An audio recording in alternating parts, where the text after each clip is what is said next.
l'attention des gens que ce que quelqu'un te raconte, tire le bon côté. En fait, l'histoire, c'est quoi? Moi, j'ai été accusée aussi. J'ai aussi été accusée. Donc, la parole, ce que je veux faire comprendre aux gens, ce que tu dis de ta bouche. Si tu veux mentir sur quelqu'un, il faut savoir sur qui mentir. Il faut savoir sur qui déclarer des paroles, genre, tu ne connais pas une histoire ou tu accuses quelqu'un inconsciemment ou bien faussement. Attends-toi au retour. Moi, ça m'est arrivé et la personne avait assumé les conséquences. Chaque personne a son domaine, chaque personne a sa grâce que Dieu lui a donnée. Moi, c'est peut-être pas la parole. Comment j'avais découvert ça? J'avais découvert ça, j'étais toute petite. J'étais chez ma tante, elle me faisait les tresses. Et elle avait une barrière, genre tu pouvais, vous voyez les barrières en tôle, tu pouvais envoyer tes pieds, tu pouvais envoyer même ta main en bas là et tu prenais quelque chose, tu regardais les gens. Donc quand moi j'étais assise, mes pieds sortaient de la barrière. Et elle me tressait le derrière, parce que quand on te fait le chignon là, on tresse le derrière. Quelque chose me dit, Nelly, enlève tes pieds de la barrière. Quelque chose peut venir te mordre. Donc du coup, un reflet une parole, une voix me parle comme ça. Et je me retourne, je dis, maman, je vais me tourner. Quelque chose me dit de me retourner. Je ne lui ai pas dit en fait ce que j'avais ressenti dans le cœur. Je me suis retournée. Quelque temps après, ma cousine qui était à côté dit, maman, le serpent. C'est comme ça, le serpent sort du côté inverse où mes pieds étaient et il entre dans la barrière, il roule sur la cour. Ma tante se lève vite pour aller prendre le bâton et venir tuer. Et ma cousine était là, j'ai dit, on a le pouvoir de marcher sur toi. Tu t'arrêtes et on te tue parce que ma parole a un effet. Tu t'arrêtes, c'est pour ça que je parle les paroles. Je ne sais pas si c'était inconsciemment, mais je prononçais les paroles, ma cousine était là et puis le serpent s'est arrêté sur la cour. Ma tante est venue. Elle était d'abord traumatisée d'avoir vu, il s'est arrêté et elle a tué. Et il a maintenant essayé de commencer à partir, elle a tué. Après, elle me dit, Nelly, tu as dit quoi? Ma cousine me regarde, elle dit, maman, Nelly a parlé, seulement il s'est arrêté. J'ai aussi regardé comme ça, elle dit que moi aussi j'ai parlé comme ça. Quand je m'a dit parle, j'ai parlé et il s'est arrêté. Comme ça, ma tante a raconté ce qu'elle avait vu à ma mère. Ma mère a dit que l'enfant, si en fait, c'était passé. Alors, j'étais à Douala. Ma mère m'avait déjà dit qu'il ne faut pas souvent parler. Il y a des choses que tu ne dois pas parler. Ma mère me disait tout ça. J'étais à Douala. J'étais à la cité, à l'université. J'ai habité avec une dame, paix à son âme. Vous allez comprendre pourquoi j'ai dit paix à son âme. Elle était avec nous. On était même village et on était 3 dans la cité qui venaient du même village. Et le voisin le plus collé à moi était très complice à moi parce que moi, les hommes je suis très complice avec les garçons. Un soir, on était à la maison et on était en train de taper les commentaires avec une voisine qui avait grandi à Douala avec mon voisin et on aimait trop s'entendre nous 3. Un soir, on était là, elle apprêtait le poisson dehors et le garçon, X, je vais appeler X, il était couché sur mon sol, moi j'étudiais. Après, je lui dis, il me dit, j'ai très mal à la dent. La dame, ma voisine directe et moi, on rit. Et cette dame passait, je vais l'appeler Tiona, voilà. Donc, Tiona passait, elle rit, elle dit, vous riez de moi, elle m'appelle, vous riez de moi. Je dis, ok, comment on rit la femme? Je dis, pardon, elle aime trop les problèmes. C'est une femme qui aimait trop les problèmes. Elle faisait genre, elle a dit ceci, elle part chez l'autre, elle dit X a dit ceci, elle part à droite, X a dit cela. On riait. Après, quand elle repasse encore, elle dit, vous continuez toujours de rire. J'ai dit, maman, on ne parle même pas de toi où on est là. On a nos propres commentaires qu'on tape ici. Un jour, donc, j'étais en train d'aller sur l'ouest. Je ne connaissais pas, c'est ma première fois de prendre la voiture seule pour aller à Banganté. Après, j'avais déjà payé le billet et il fallait que je rentre, je me prépare vite pour aller prendre le dernier bus qui devait quitter la nuit et arriver le matin. Donc, mon voisin avait une boutique en face, en route, et il avait séché ses habits dehors. Quand j'étais en journée, j'avais enlevé les habits, j'ai mis dans ma chambre. Le soir, quand je me lavais, parce que c'était douche, c'était toilette, plusieurs toilettes dehors, mais chaque chambre avait sa toilette. Je me lavais et j'ai constaté que c'était lui parce qu'il parlait. Je lui dis, gars, pardon, viens prendre tes habits parce que je vais voyager maintenant et je rentre que dans 3 jours, lundi, il faut que tu prennes tes habits. Il dit, ouais, maman, attends, je viens. Je dis, ok, attends, moi, j'ai fini de me laver. Je prends maintenant, je pars, j'ouvre la chambre, je pars, j'avais le pagne. Et quand il sort des toilettes pour partir, moi je viens derrière avec le pagne, elle venait puiser l'eau. Parce qu'elle nous disait, elle nous accusait toujours qu'on soit ensemble. Il dit que c'est mon ami, il n'y a rien. Pourquoi toi, tu as toujours ces idées-là? Donc, bref, quand elle m'a vu avec le pain, elle se place quand je suis entrée dans la chambre. Il est entré dans la chambre. Et lui, il est sorti avec ses habits de ma chambre. Elle me dit, né. Parce qu'elle me donne le diminutif de mon nom. Tu sors avec. J'ai dit, quoi? Moi? J'ai dit, pardon, moi, je dois partir prendre mon bus. Je reviens de l'Ouest, on va causer de ça. J'ai pris mes choses comme ça que je suis partie à l'Ouest, j'ai voyagé, je suis rentrée. C'était une maman, je ne voulais pas dire que, pourquoi tu dis ça, pourquoi tu m'as dit ça, j'ai laissé l'histoire tomber.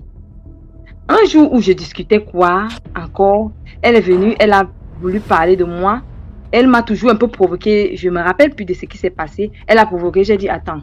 D'abord, la dernière fois quand je voyageais ici, tu m'as dit que je sors avec.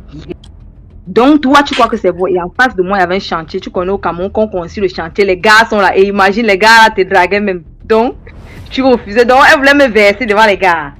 J'étais donc placée devant ma porte. Elle vient dire que oui, tu sors avec. J'ai dit, non, maman, tu dis ça. Elle dit oui. J'ai dit que tu. Quand elle parle, elle dit, tu sais, quelqu'un ment et il s'approche de toi. C'est comme ça qu'elle approche, qu'elle est devant ma porte. Devant tous les locataires. Tu veux me verser que je sois avec le mari de quelqu'un parce que lui, il a sa copine ici. Qu'est-ce que tu veux dire là de moi? Que je sors avec lui. Elle dit oui. Je dis, regarde, le sol, si c'est où je prie tout le matin. Quand j'ai fini de prier, je me place là. Deux fois, je jeûne, c'est là où je dis merci à Dieu. Si c'est moi, si tu crois que je sois avec Iggy. Et puis quoi, elle dit, je vous ai vu sortir le jour là, nu. Alors qu'il venait prendre ses habits. J'ai dit, si tu dis que tu nous as vu sortir nu, lèche le sol où je marche le matin, où je prie mon Dieu et jure sur ça. Elle s'est courbée, elle a léché le sol. Que je jure, genre pour faire genre aux gens qui travaillent au chantier que ce que je dis est vrai. Après qu'elle a mangé, elle a fait ça, elle a léché son doigt. J'ai dit aux gens du chantier, cette femme comme elle a léché le doigt devant vous pour m'accuser indignement, je ne te donne pas le temps, mais je te donne la durée que Dieu dit. Tu ne rentreras pas dans ta ville avec tes pieds, les mêmes pieds que tu t'es placé devant ma maison. Tu rentreras et on déménagera ta maison pour ce que tu as fait ici. Et juré qu'elle m'a vu, oui, pour m'accuser faussement. Et c'est moi qui dis que comme tu l'as dit, tu ne vas pas rentrer. Déjà, tu vas pas, tes pieds que tu t'es placé ici, on ne va pas te dire l'histoire de ça. Mais en plus, tu n'arriveras même pas à marcher pour prendre tes choses. On va seulement prendre tes choses, déménager et te trouver dans ta vie. Elle dit, ah, j'ai dit ça. J'ai dit, comme elle a parlé devant vous, je vous prends à témoin du Dieu que je sais et du mensonge qu'elle veut livrer sur moi. C'est comme ça qu'elle part. 2 semaines après, j'entends, oh, et quand je dis ça, mes voisines étaient là, j'ai dit non, elle a très mal fait. Et chaque fois, elle dit les choses sur moi, je tolère. J'ai dit ça, mais je sais. Après, je m'en fous. Elle ment sur moi, pourquoi? C'est comme ça que 2 semaines après, elle rentre. Oh, on veut me tuer ici au quartier. Mais Pio, on veut me tuer. Ma voisine vient dire que, né, tu as dit un truc ici. Voilà, j'ai dit que j'ai déjà même annulé. J'ai même dit à Dieu d'annuler. J'ai dit à ma mère, j'ai même dit que Dieu annule. J'ai dit à ma mère et ma mère a dit qu'annule ça. J'ai dit que j'ai annulé, mais je sais pas. Dieu, souvent, quand tu dis un truc, il a déjà scellé. Elle avait donc mal le pied. Après, 1 semaine après, on l'a encore ramenée à l'hôpital. On l'a encore ramené à l'hôpital 2 jours après. 1 semaine, on est venu déménager ces choses qu'elle est rentrée dans sa ville. À côté de Douala. C'est une ville à côté de Douala, je ne veux pas dire le nom. Après, mes voisines me disent que Nelly, on est venu prendre ces choses. J'ai dit, moi j'avais déclaré, elle a trop menti. Il y a les gens qu'on ne parle pas mal d'eux. Quand moi j'ouvre ma bouche, je dis, moi je suis comme ça. Il y a plusieurs histoires que je témoigne sur ce que je fais quand je parle mal ou bien quand je prononce des paroles pour quelqu'un. On a redéménagé ces choses, elle est partie. Après, malheureusement, quelques temps après, elle est décédée. J'ai dit, Seigneur, ma mère m'a grondé, elle a dit, je t'ai dit de ne pas parler, il y a des choses que tu ne dois pas parler. Chacun a sa bouche, mais ta bouche là, c'est comme ça qu'elle m'a dit. Après un temps, sa fille était venue, elle n'arrive pas dans notre cité, elle est restée en route. On lui dit, pourquoi tu n'arrives pas, tu passes dans la cité? Elle dit que j'ai tué sa mère. Je dis, j'ai pas tué sa mère. Il y a les gens que tu ne prononces pas les choses sur eux. Quand tu mens, c'est ça que je veux attirer l'attention. Quand tu sais, tu es convaincu que tu mens. Et la personne te dit jure. Parce qu'on pense les mots jure là sont au quartier comme si c'est la blague. J'ai un témoignage. Quelqu'un a perdu sa vie à cause de jure sur moi et puis j'ai déclaré sur lui et c'est arrivé. Donc méfions-nous souvent des mots qu'on dit. Tu ne connais pas qui, chacun a son histoire. Elle m'a de leur côté, ils m'appellent sorcière parce que j'ai dit les choses, ça a amené leur mère. Mais ils ne voient pas aussi la gravité de ce que le menteur, de ce qu'elle a fait, qui a attiré ce truc-là, en fait. Donc, devant Dieu, il y a les personnes qui ont cette sensation. Et même à l'église, il y a les prières. En fait, pas à l'église. Quand moi, je prie pour quelqu'un, la chose arrive. Généralement, c'est ça. Mais avant ça, Bonjour la famille, bonjour la team, bonjour mes chers dieux, bonjour mes déesses, voilà. Bienvenue pour ce nouveau décortiquage des vidéos mystiques. Donc aujourd'hui on va parler d'un sujet très important, ça va parler sur la parole, le pouvoir créateur. Parce que vous venez d'écouter vraiment la vidéo de cette dame-là, la dame qui a relaté son histoire, qui est une histoire vraie. Et l'essentiel, c'est de ne pas accabler cette dame-là parce que je sais qu'il y a beaucoup de gens qui vont la juger du fait que, voilà, elle a proclamé ça, ça arrive, ça s'est arrivé. Pour moi, c'est pas ça le but. Le but, c'est de tirer un message derrière. Et quel est le message qu'il y a derrière ça? C'est ce que nous allons voir, c'est ce que je vais vous expliquer dans la vidéo. Donc, comme vous avez constaté, voilà, c'est une femme qui a prédit une parole et il savait que cette parole qu'elle a prédit, pas pour la première fois, pas pour la deuxième fois, s'est manifestée dans sa réalité. Tout simplement parce que, je ne vais pas entrer dans le sujet, l'histoire, tout ça. L'essentiel, c'est le message qui est important, ce que vous compreniez ici et ce que vous deviez mettre en place et ce que vous deviez appliquer. Donc c'est très important. Il faut savoir que nous sommes des dieux créateurs. Même dans la Genèse, c'est dit, nous avons été créés à l'image et à la ressemblance de Dieu. Ça veut tout simplement dire que si nous avons été créés à l'image et à la ressemblance de Dieu, tout ce que Dieu a, tout ce que Dieu fait, tout le pouvoir que Dieu a, nous l'avons aussi en nous. Donc c'est dans ce sens que je crois que nous avons un pouvoir créateur individuel et le pouvoir créateur de chaque personne a une énergie plus forte, peut se manifester plus rapidement. Ça dépend du degré d'évolution de la conscience de la personne. Quand je parle des degrés d'évolution de la conscience de la personne, je parle d'évolution sur le plan émotionnel, sur le plan mental, sur le plan spirituel, parce que ces aspects-là sont très importants pour un processus de création. Donc, il y a trois outils de création, trois outils avec lesquels on crée notre réalité. La première, c'est la pensée. La deuxième, c'est la parole. Et le troisième outil, c'est les actes, c'est-à-dire l'action dans la matière. Donc, concernant la vidéo, il y a le deuxième outil qui est vraiment mis en valeur ici. Il s'agit de la parole. Donc, cette jeune dame, elle a un don de manifestation rapide par la parole. Donc, elle n'est pas la seule à avoir ça. Nous tous, nous avons ce pouvoir créateur. Nous avons le pouvoir de transformer quelque chose, de transformer une vie, de transformer même notre vie à travers notre parole. Avec notre parole, on peut on peut faire du bien à quelqu'un. On peut aussi maudire une personne. Avec ma parole, je peux vous dire quelque chose de bien et vous trouvez, vous vous sentez bien tout au long de la journée. Et avec cette même parole, je peux vous dire quelque chose de tranchant et ça vous déstabilise tout au long de votre journée, voire votre vie. Donc, c'est très important de prendre en compte le pouvoir de la parole et savoir l'utiliser pour que ça nous sert, savoir l'utiliser pour nous permettre de manifester ou bien d'attirer ce que nous voulons dans la vie. Donc, la parole est un pouvoir très, très, très, très puissant, surtout quand vous savez l'orienter dans la bonne direction.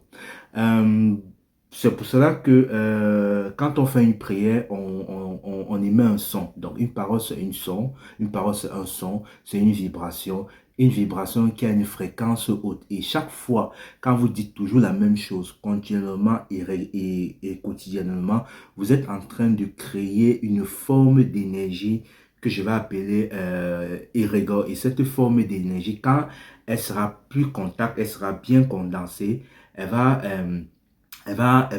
se condenser, elle va se condenser un jour pour pouvoir se manifester dans la matière. Donc, tout ce que vous dites peut se créer dans la matière, peuvent avoir un effet physique dans la matière si vous croyez et si vous connaissez le pouvoir de votre parole. Donc, c'est pour cela que parfois, il y a certaines personnes qui prient beaucoup. Ils vont me dire que voilà, ils prient. J'ai rencontré dans mes consultations et mes accompagnements des femmes qui priaient beaucoup et qui me demandaient que pourquoi est-ce que elles n'arrivent, malgré qu'elles prient tous les jours, leurs prières ne se manifestent pas. Je les ai expliqué que tout simplement parce que vous utilisez déjà le bon facteur de création, la parole, mais est-ce que la parole que vous utilisez est orientée vers ce que vous souhaitez dans votre vie? Parce que c'est très important, il ne suffit pas seulement de prier, mais il faut savoir comment est-ce prier, parce qu'il faut savoir que tout ce que vous dites a un pouvoir. C'est la même chose que quand vous draguez une femme. Si vous avez une femme en face de vous, vous lui dites des paroles douces qu'elle veut entendre, là, votre parole va toucher son cœur de telle manière qu'elle va s'ouvrir et s'abandonner complètement à vous. C'est la même parole que les politiciens prennent pour pouvoir, quand ils veulent faire leur campagne, tout ça, nous mentir, ils nous promettent des choses. C'est toujours avec la parole parce que la parole qu'on émet agit sur notre corps physique et sur notre corps énergétique. Voilà. Donc, je revenais sur la prière. Il faut savoir que la prière que les gens font, généralement, la prière de supplication, c'est-à-dire, s'il te plaît Dieu, donne-moi ça, s'il te plaît Dieu, j'ai envie ça, n'est plus adaptée à notre monde actuel. La prière qu'on fait généralement dans la prière généralement que les gens font, les prières de supplication, c'était des prières qui étaient adaptées dans les anciennes énergies.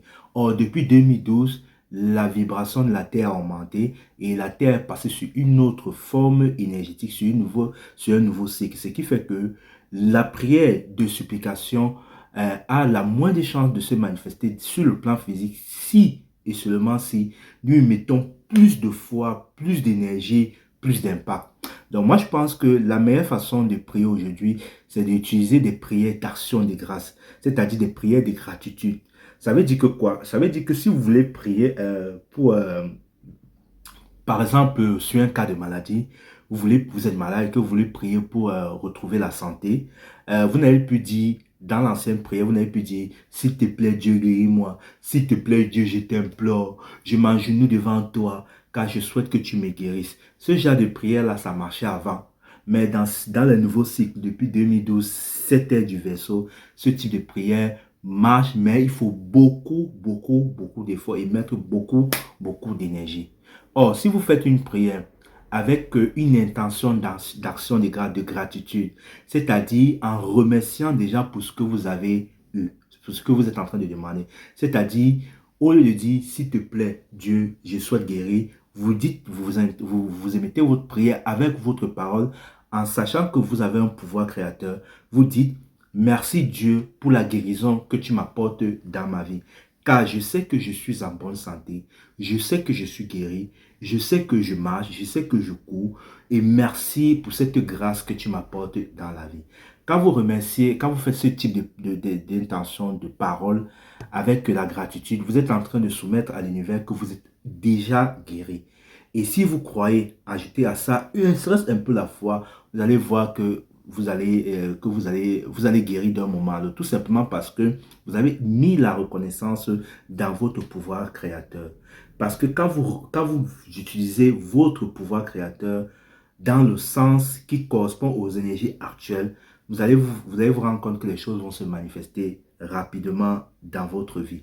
Donc, c'est la raison pour laquelle toutes ces personnes aussi qui passent leur temps à s'auto-saboter, on leur dit une moins chose, ou bien quand ils font une erreur, ils disent, ah, je suis nul, ah, je suis bête, ah, je suis un con, ah, je ne mérite pas tel ça, ah, je ne vais pas passer mon examen, ah, je ne vais pas passer mon permis, ah, je ne vais pas me marier en 2012. Ah, ils ne savent pas que quand ils sont en train de mettre ces paroles-là, ils sont en train de se marabouter eux-mêmes. C'est pour ça que je dis, nous sommes nos propres marabouts, c'est nous qui nous maraboutons. Si on va dans le sens que l'énergie marabout est négative, parce qu'il faut savoir que c'est une énergie relative, c'est-à-dire c'est du bien et du mal. C'est une façon pour moi de parler. Donc nous sommes nous sommes nos propres destructeurs, nous sommes nos propres marabouts, nous sommes nos propres sorciers. Donc, pour changer cette donne, il va falloir changer la façon par laquelle vous exprimez les choses. Donc, à partir d'aujourd'hui, prenez la décision d'avoir les paroles bienveillantes envers vous-même. Si vous vous surprenez, par exemple, en train de dire du mal de vous, ou bien en train de vous auto-critiquer ou auto-vous juger, vous avez toujours ce pouvoir d'annuler ce que vous avez dit à l'instant présent. Mais pour cela, il faut que ça se fasse dans les minutes qui suivent. Si par exemple, vous êtes en train de discuter, parce que ça peut être de façon inconsciente, vous discutez avec les amis et que par exemple, vous avez mal fait un truc, vous dites, ah, je suis bête. Vous supprenez, vous dites comme ça parce que c'est quelque chose qui est déjà inconscient. Vous avez le pouvoir d'annuler cette parole-là tout de suite. Vous dites justement, cette parole que je viens de dire, vous secouez les deux poignets, vous dites, j'annule, j'efface tous les effets, toute cette parole que je viens de mettre là maintenant. Vous dites juste comme ça, cette parole-là s'annule, ça n'aura aucun impact sur vous, ça n'aura aucun impact sur l'univers. C'est comme ça, c'est ça qu'on appelle le pouvoir créateur.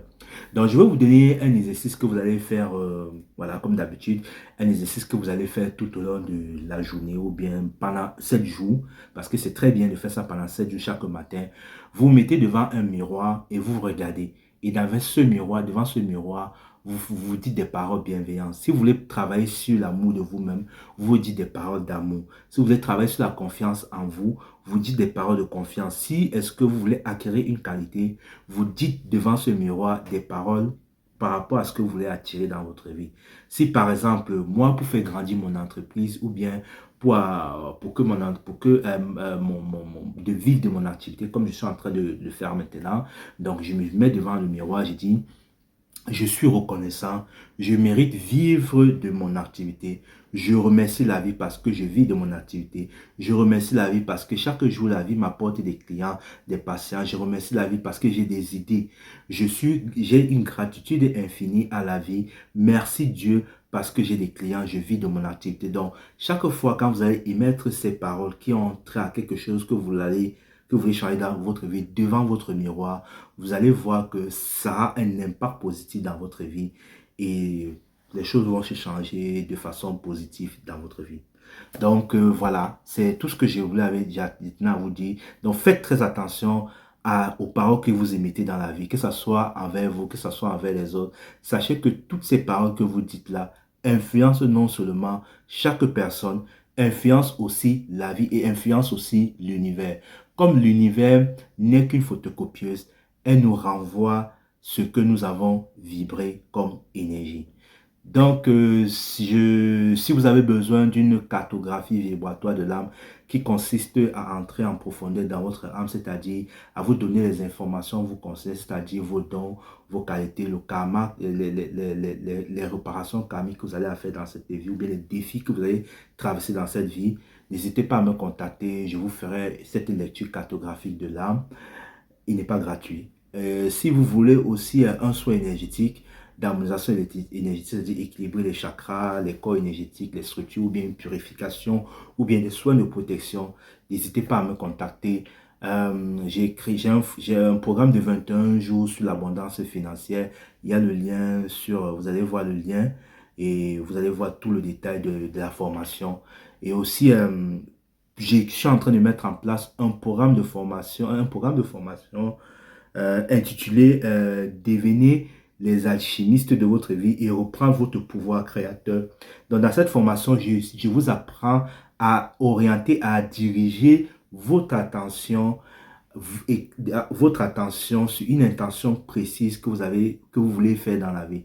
Si par exemple, vous voulez créer un projet, je vous apprends à diriger toute votre énergie pour la réalisation de ce projet. Je vous apprends à utiliser la pensée, la parole et les actes ainsi que la visualisation, tous ces outils qui vont vous permettre de créer votre réalité. Parce que n'oubliez pas, c'est nous qui créons notre réalité. Ce n'est pas Dieu qui crée notre vie. C'est nous qui créons. Dieu nous pousse seulement à créer notre vie. Et pour créer votre réalité, votre vie, il faut savoir qui vous êtes. On dit souvent, connais-toi toi-même et tu connaîtras les secrets et le pouvoir qui se cachent en toi. Donc c'est ça le but de cette formation. Si cela vous parle, n'hésitez pas à me contacter. Je vais le lancer en mois de février. Et puis bon, on va travailler. Vous allez révéler l'alchimiste que vous êtes en vous. Je vous remercie de m'avoir écouté. N'hésitez pas de partager, de liker. Et je vous souhaite un joyeux Noël par anticipation. Au revoir. Je vous aime. N'oubliez pas, nous ne faisons tous qu'un. L'unité est la clé. Ciao, ciao.